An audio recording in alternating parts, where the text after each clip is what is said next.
The world is a very judgmental place. The Merriam-Webster dictionary defines judgmental as tending to judge people too quickly and critically.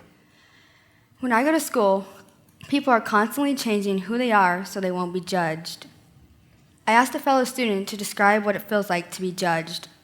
Her response was, "It feels like I did something wrong." I want you to take a moment and think of a time that you were judged. How did it make you feel? Did you compromise? If so, is there something you could do to regain that part of you? On the other hand, you and I both know we have judged others to some extent. It is unavoidable and part of human nature. They had a saying, keeping up with the Joneses. Now it's keeping up with the Kardashians. There are many reasons why people may judge. Personally, I have judged because of my own insecurities.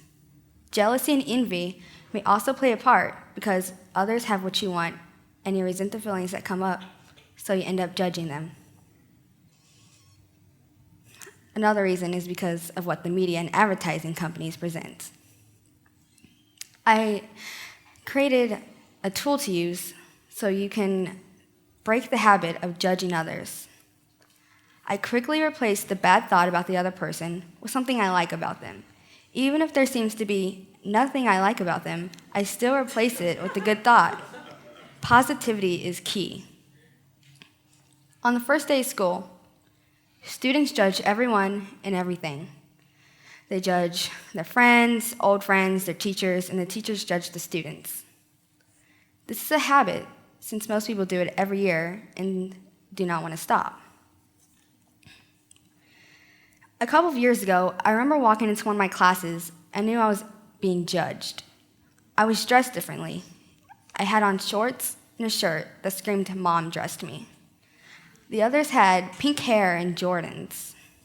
I decided to shrug it off until it started to bother me. The judgment they cast on me made me want to change who I was in order to fit in. They had already assumed I was going to be a teacher's pet, so I started acting differently and behaving differently.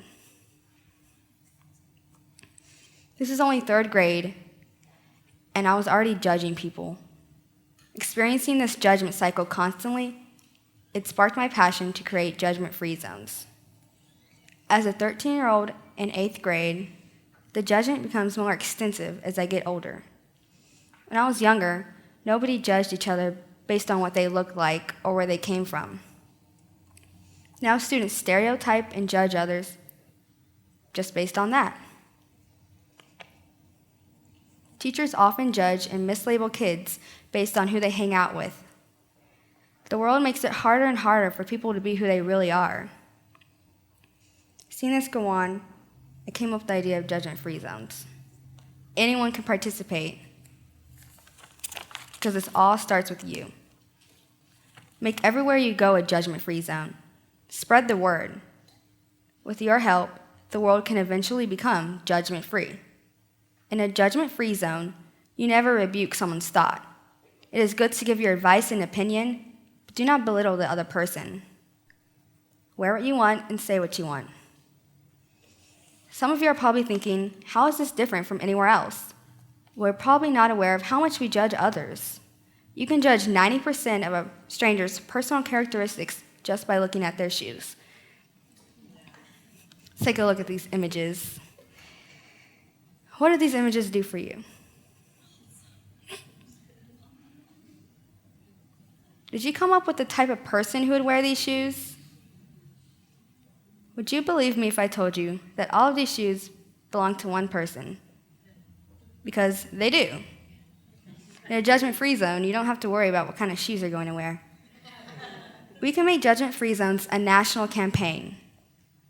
Put posters up in schools' gymnasiums and cafeterias. We can spread it to any public place or private place that participates. Signs say judgment-free zone right when you enter the building.